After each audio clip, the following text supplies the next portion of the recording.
Hello, everyone, and welcome to Context. This program is brought to you by the Idaho Humanities Council with funding from the National Endowment for the Humanities. The views expressed here today do not necessarily represent those of the IHC or the NEH. My name is Johanna Bringhurst, and joining us today is Randy L. Teton. Randy L. is a member of the Shoshone-Bannock tribes of Fort Hall, Idaho. In 1998, Randy L. was chosen as the Shoshone model for the U.S. golden dollar coin, also known as the Sacajawea dollar coin. Since then, Randy L. has gained wide recognition for her work in tribal history, tribal government, communications, and museum curation. She is proud to serve her family, tribe, state, and Indian country by helping tribes tell their story from an Indigenous perspective. She currently lives in southeastern Idaho with her 3 children and enjoys collecting coins. Randy L. also serves on the board of trustees of the IHC and is a valued colleague and friend of our work. Randy L., thank you so much for joining me today to talk about Sacajawea. Yes, Bechuku. Good morning. It's really good to be here, and good morning, my friends and family out there. So first, we have to talk about how you say Sacagawea's name. For a while, I was hearing people say Sacagawea. Can you tell us how to correctly pronounce her name and how we know that? Yes, so to our Shoshone people and how we would refer to my people is our Shoshone Newe. We consider Sacagawea as one of our own. She's from the Agaidika band, which is based out of Salmon, Idaho. And to our people, we refer to her as Sacagawea with the J spelling. Yes, there are other known names that you'll hear, Sacagawea with a G or Sakakawea with the 2 Ks. But honestly, those were misspelled based off of phonetically hearing her name, based on the region that you may have met her.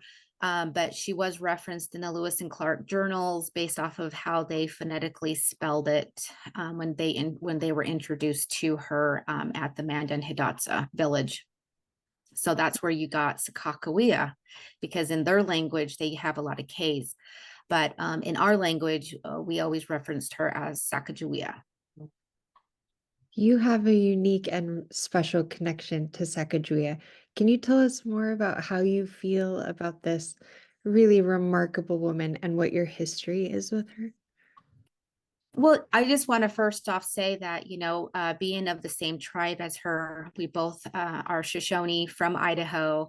And I am not related to her directly, but I do have family that are related to her family. And that is the norm in Indian country. We're all related either by intermarriage or by a grandma that was married into the family or grandpa. But we really are one big community.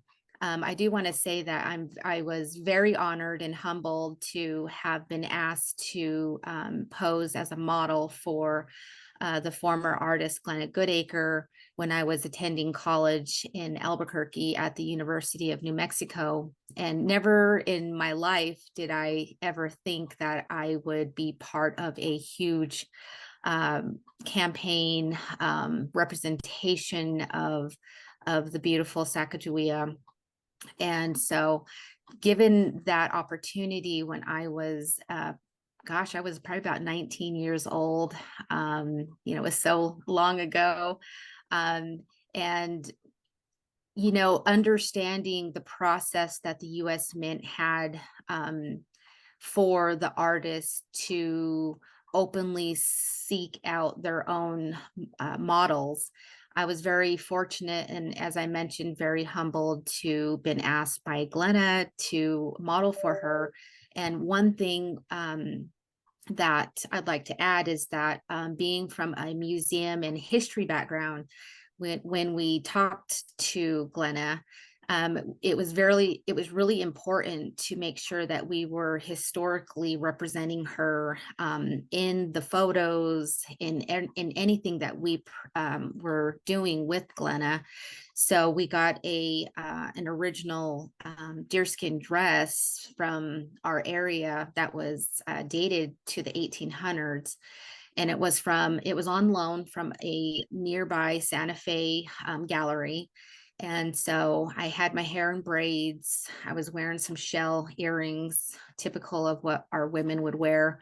And, those designs really impacted and made a huge difference. And when I got to learn more about how the U.S. Mint proceeded in selecting, they included the public to vote online for their favorite design. And the favorite design that won is the one that you see on the Sacajawea dollar coin, featuring myself and baby Jean Baptiste, otherwise known as Pomp. And so, it's just so much history. And again, being from the Shoshone tribe, we hear a lot about this young girl, and I feel like our stories align because we're kind of she paved her path. And a lot of the history is really unknown. She's got a lot of mystery behind her, beginning to like when she passed away, how many children she had, where she went after the Lewis and Clark expedition. So there's a lot of unknown, but what I can say is that a lot of our stories that are passed down from families to families, we still have intact. And that's the important thing, is that we know the history.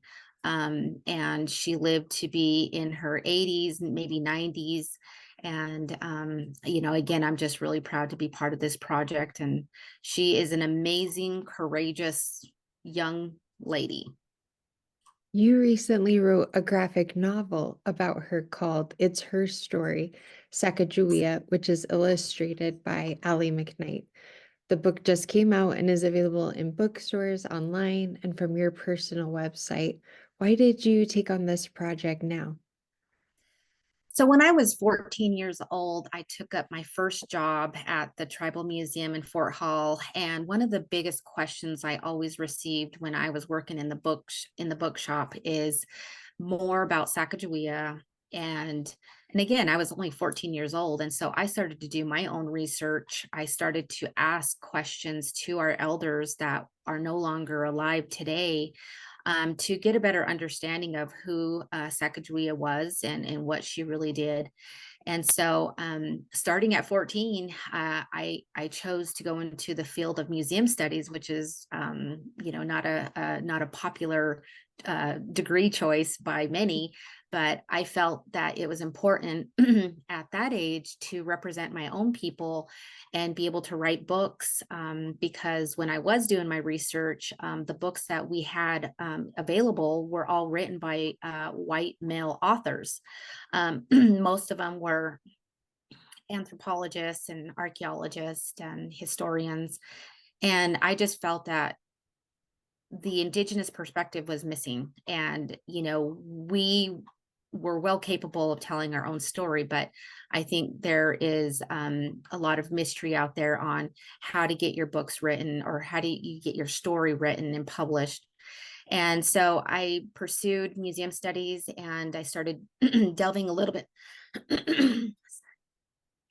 I started delving a little bit more into the whole aspect and the history, and then of course got that opportunity to do the modeling. And so that really opened my doors up more, because I started to meet more Native peoples that had a story to share. And then of course, being chosen as the model for the coin, that elevated my visibility to speak on her behalf and to be her voice. And I had to make sure that the information that I was providing lined up with our stories. And so I've been wanting to write this story for a very long time. And actually, the publishing company found me online. And if you do a Google search on my name, you're going to find a lot of news articles, a lot of, interviews that I've done. And, but they found me and they asked if I would be willing to share a story, and that they were doing this children's series and that they wanted to highlight Sacajawea. And so, of course, I said yes. And that was a year and a half ago. And so it took me about 5 months to get my manuscript in. And it was a fast track, because once I got my manuscript submitted, it took them probably about 3 months of going back and forth, and we were doing a lot of editing. And then they informed me that they already had a illustrator available, and that kind of worried me, because here I'm providing a tribal story, and I was worried that it was going to be a non-tribal person, and I wanted to be able to say, okay, we need to bring on a tribal illustrator. But luckily, they said that we already have a tribal illustrator, and she is actually Shoshone-Bannock. Her name is Ellie McKnight, and she is enrolled here in Fort Hall. So we're both Shoshone-Bannock, but she was not raised here in Fort Hall. She was actually raised in Nevada, and so I didn't know her. And just beginning to hear all these new developments on how this book it was going to be introduced to the public, I was getting very excited. And then it was released in November of 2023. Actually, it was released earlier. I was told that the target date was November, but it was released in October online via Amazon.com. That was huge news to me. I just got a call from the publishing company, and they said that we're already releasing it online. And then I started getting calls that people were already purchasing. I didn't even have my copy. I just had the final manuscript, and the draft illustrations. And so I ordered my first book online on Amazon, and I got it back in like a week. And I was so excited because I couldn't believe my eyes that I actually was holding my book. And so it was a wonderful feeling just to be able to share the story about Sacajawea from an Indigenous perspective, from a Shoshone perspective, from a female perspective of being a mother.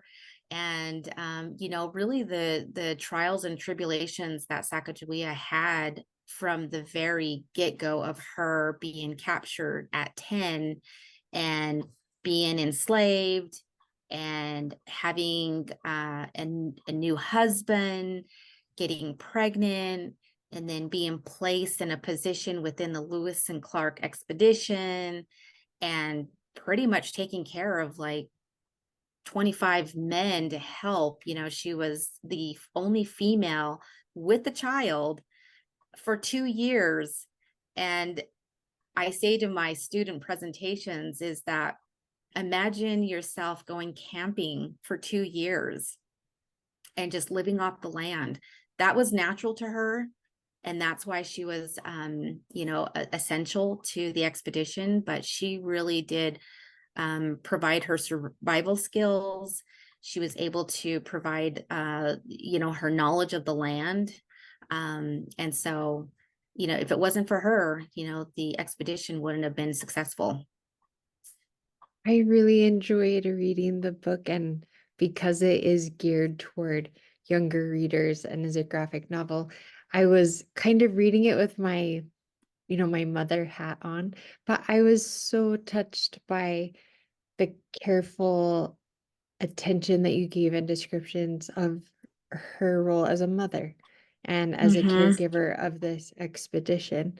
What were the aspects of her story that were really important to you to get across in the book? I felt it was important to understand that she was only 10 when she was taken from Idaho by our enemy tribe. And the feeling that she must have felt, the loneliness of her missing her family. And she tried to escape so many times. And then how the family that she was placed with didn't want her, and that's why she was given up as a prize and won by the French Canadian fur trapper. And just placing myself in her moccasins of what was going through her mind, and how did that affect her. And honestly, I feel like it was her survival skills of, she had a baby now, she was taking care of her son, and she loved him so much.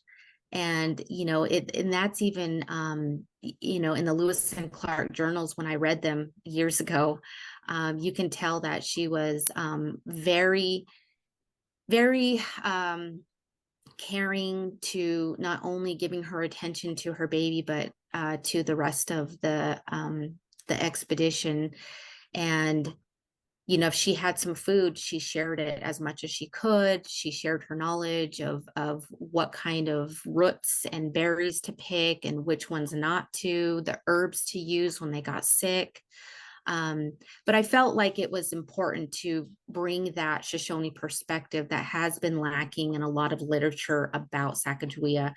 The books that I have read about Sacajawea are very fact-based, based off of the journals, the Lewis and Clark journals, very limited, and they're male perspectives. And so this was my opportunity to share what was shared with me and give it that Shoshone energy. And that's why it was important to include the Shoshone words. So again, for our Native American youth, so they're aware of the words as well. So I wanted to really dig deeper, but I couldn't. My original manuscript was a lot longer than the book. And so that was a learning process, was really condensing and keeping with just the high points. I think another element that I would like the readers to look at is the fact that she did not die at a young age. I think what's left out too is that she had a little girl. So she had two children. Her little girl, Eliza, passed away close to 1 year old. And then she lost Jean-Baptiste when he was about 18. And so as a mother, I think about how that changed her life. Being a mother myself of three children, if any of my children left this world, how heartbroken she must have been, and how that changed where she was going, where she was going to reside. She ended up residing in the Wyoming with her nephew Basil, which is home of the Eastern Shoshone people. And so we have oral stories from the Eastern Shoshone that talk about Sacajawea. And so there's a lot that I could have added in there, but again, because the book had required pages and our audience was ages 7 to 10. Now I do have a request to write another book, kind of digging a little bit deeper in depth. So I'm thinking about that. I'm drafting another manuscript to dig deeper. So that's a stay tuned opportunity.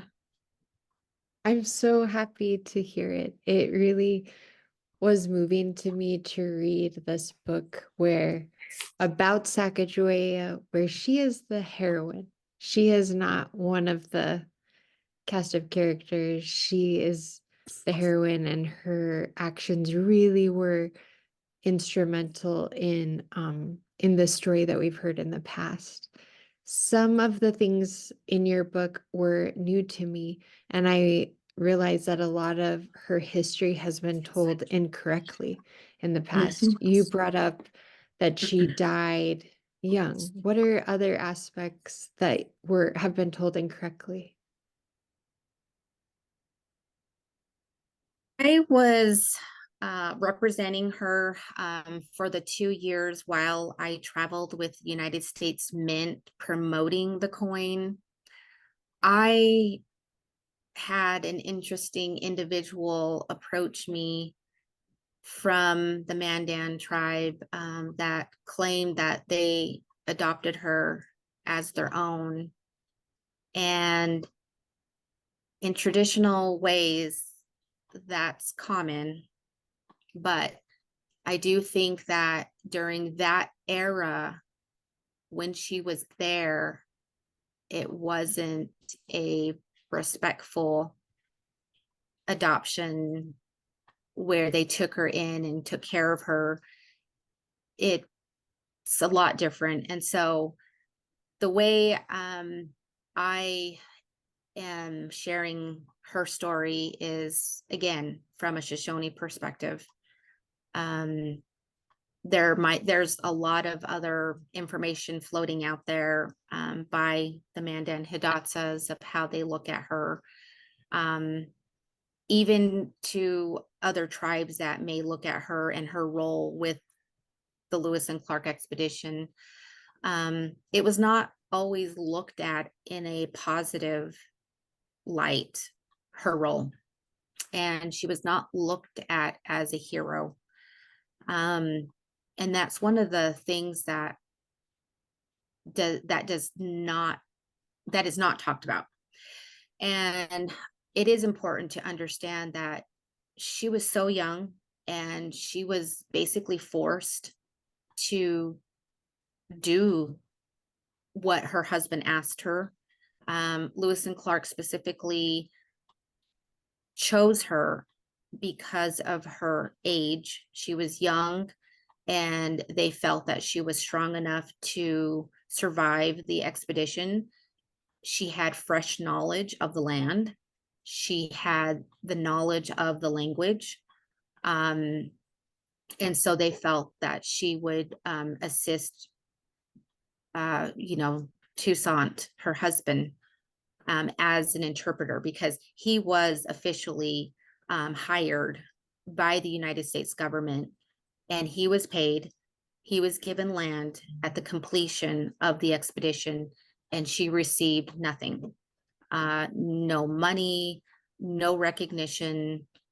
And it wasn't too long after they returned from the Lewis and Clark expedition that she actually left her husband, which is not a normal thing, because once you're married to a man, you're married for life. And for her to actually leave him, we don't know why, but we do have oral traditions of her visiting other family members, like the Comanches in Oklahoma.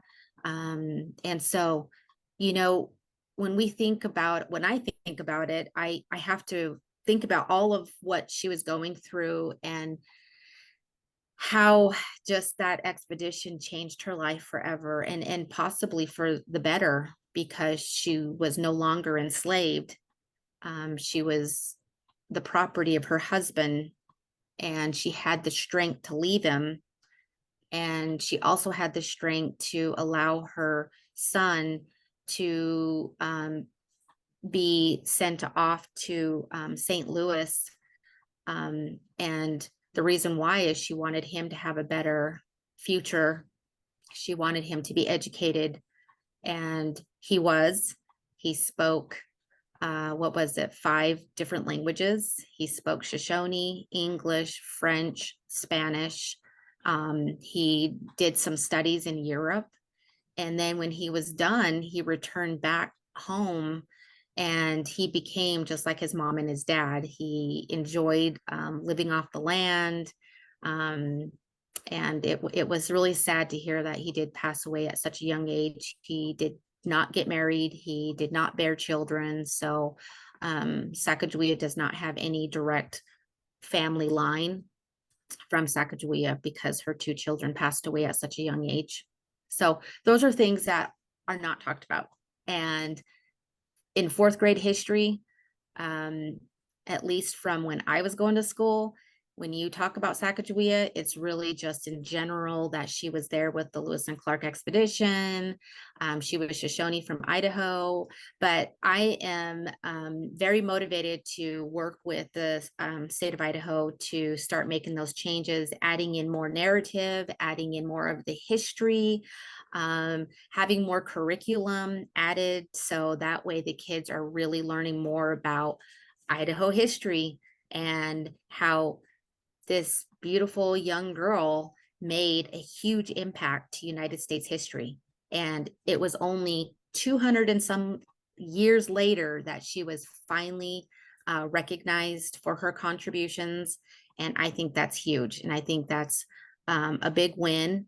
And yeah, I'm just really proud to have this book to share. So What do you hope children will take away from her story? so far from the presentations that I have completed, a lot of the kids are very engaged. They're sitting there with their eyes wide open. They can't believe that Sacagawea is from Idaho. They can't believe that she's a Shoshone Native American, because I'm standing right in front of them and I'm Shoshone, and their friends that they're sitting next to, they're Shoshone from Fort Hall. So it's like, wow, she's Shoshone and she's from Idaho and she's on a coin and she was with the Lewis and Clark expedition and she got to go camping for 2 years. So these kids are very, they're very excited to learn directly from someone that is Native American, and my hopes is that their impression of the information they're receiving now goes a long way into as they turn into adults, and that they have this appreciation of the tribal history, and visiting the tribe, going to the museum, learning more, going to Salmon and learning more. There's an awesome Salmon interpretive center in Salmon that talks a lot about Sacagawea's people. Unfortunately, and there is no reservation in Salmon. I know that the Agadika band tried very hard to receive recognition to have a reservation in Salmon, but a lot of them were pushed to Fort Hall. And so we have a very strong family from Sacagawea's people that still go over to Salmon and conduct fun runs. They provide cultural teachings at the interpretive center. So they still exist. They're not gone. And that's the thing that is important is to the kids, is that we are still thriving. Sacagawea's people still are here. And we are doing the best that we can. And there are beginning to be more tribal authors out there. So my hopes is that one tribal kid sitting there can also go and write their stories, because there's so much there are so many stories out there that we have on our creation stories. There's just so much to share. So She really was such a remarkable figure in history. Why do you think it's so important to tell those stories and to learn about the real history of where we're from? we're definitely changing the narrative when it comes to history. We are changing the narrative because we have more female authors. We now are seeing more Native American authors. So what was, even back when I was going to school, where you had a lot more male non-tribal authors dominating the space, it's changing, it's flipping it. And I am so proud to be in part of that flip, and the new changes that we're starting to see.